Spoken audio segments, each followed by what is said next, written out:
ơi giờ mình chạy luôn đi vừa dễ tao nó gì giờ thẳng đường này chó đường này tao tán cái chói tê đâu liền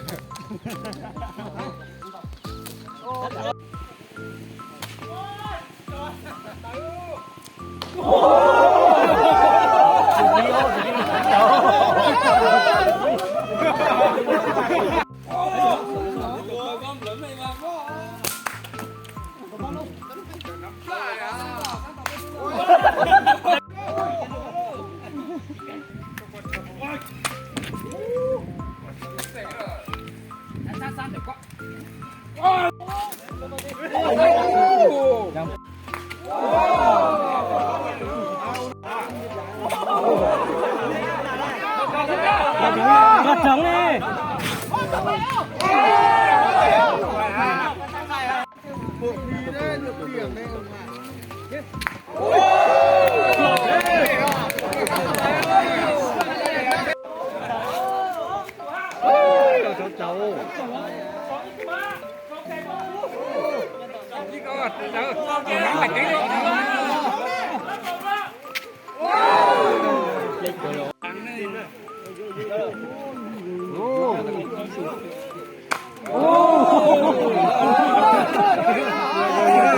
tao thì xuống hoàn chả lo mà em qua đây luôn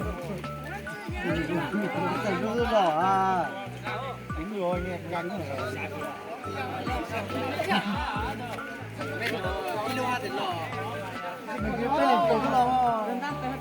đây là trò liêu hạt chân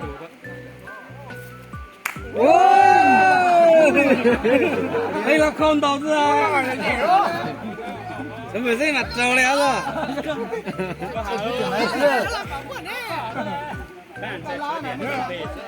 đây lá là một con nhỏ có chó luôn lại cái con này cái chó nữa dễ mà ta không thấy ra rồi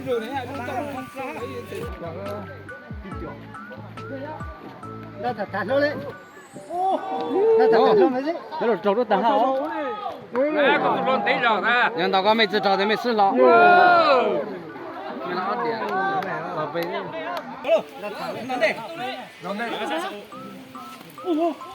trả gì cho á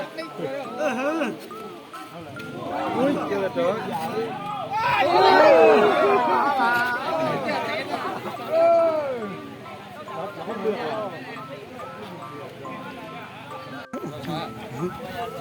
Cái kỳ này á, như sao? Cái kỳ như sấy, ít là tê lắm kìa đâu. Này hết chua thôi.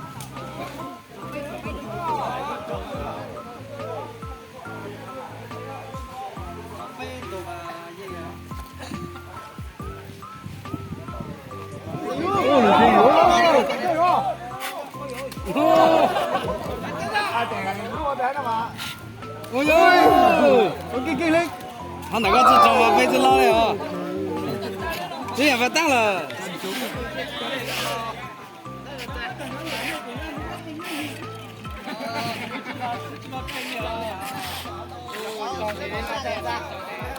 Đó. chỉ trâu thì loại này ha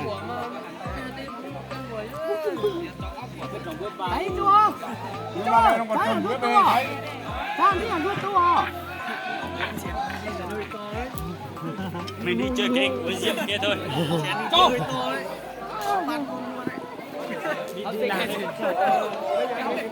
Đi đồ.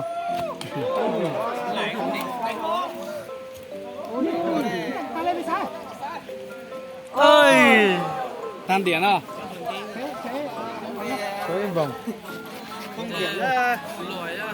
được cái tôi chỉ mới nung tàu lâu này ăn được cái mà nung tàu lâu thì trong này nó đúng nhiều tàu thì trong này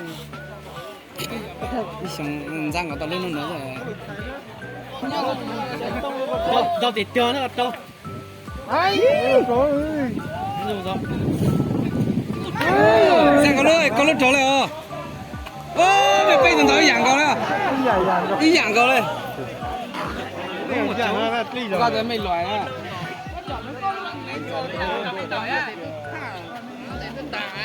这找的这打了。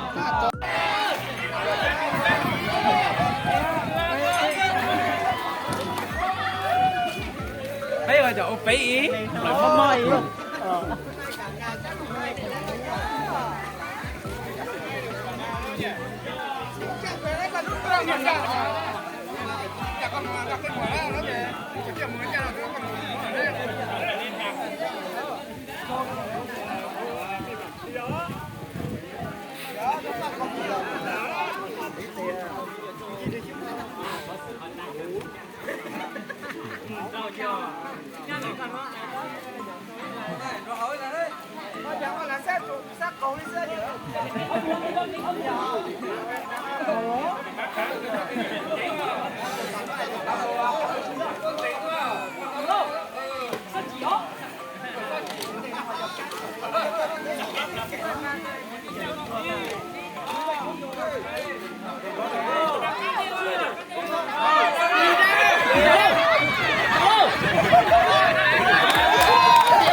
Chắc gần quá.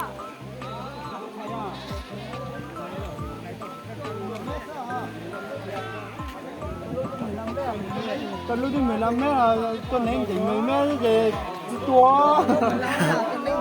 Thì có thể tua à. Tua là. Ném thằng mà bố. Tụi mình có tụi ra chỉ giỏi đi à? Tao lúc cái là giỏi. Tụi mình có chỉ giỏi à? Các bạn đang là tụi tôi giỏi à bố. Con lấy thì giỏi.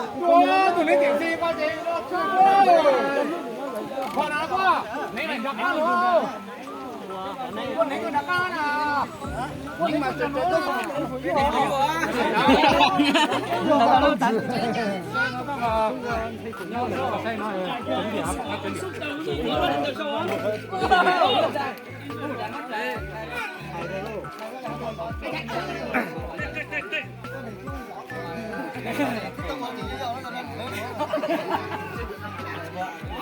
我们到出来我回去啦。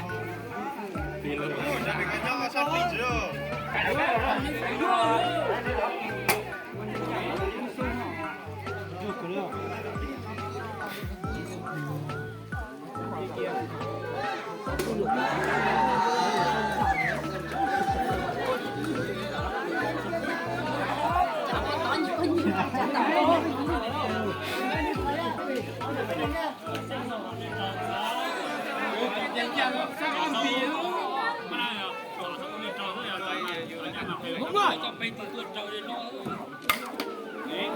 Vung bể không? Vung bể không? Đúng giờ. Vung mưa. Ô, vùng 6 rồi. 6 là được rồi. 2 vùng 6. Bên kia đâu đừng có chỉ được ông bên đây. Nhìn chuẩn vào anh Hảo nhá. Nhắn chuẩn vào anh Hảo ấy.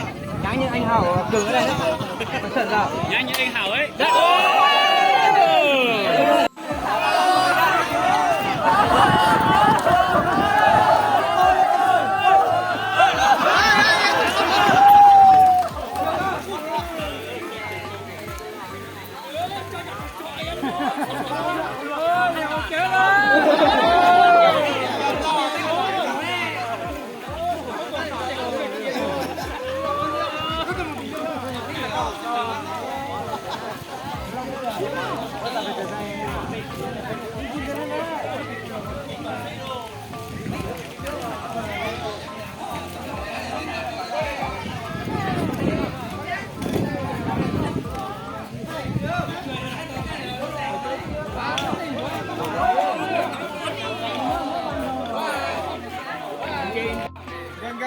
頂得咯。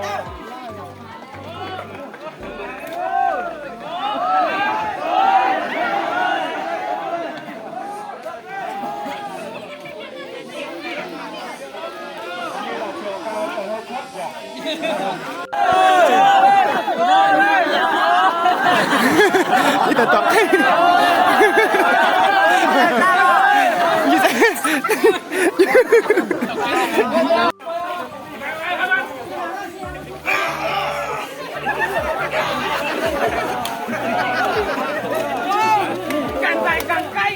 干到了，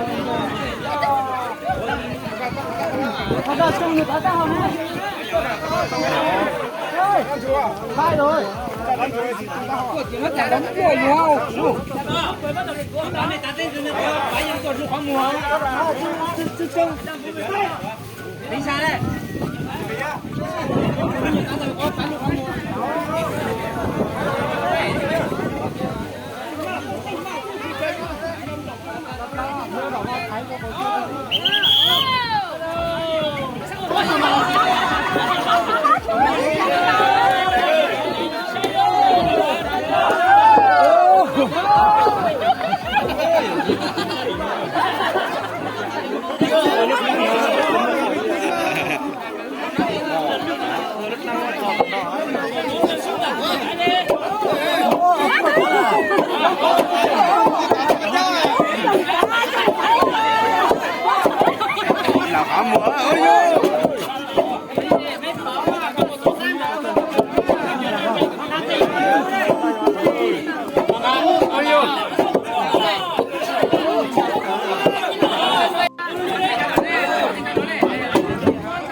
Ôi, chả sướng được rồi.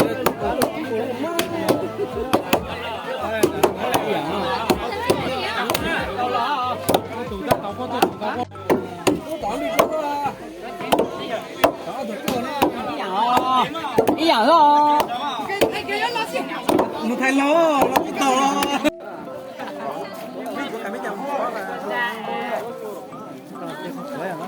Cái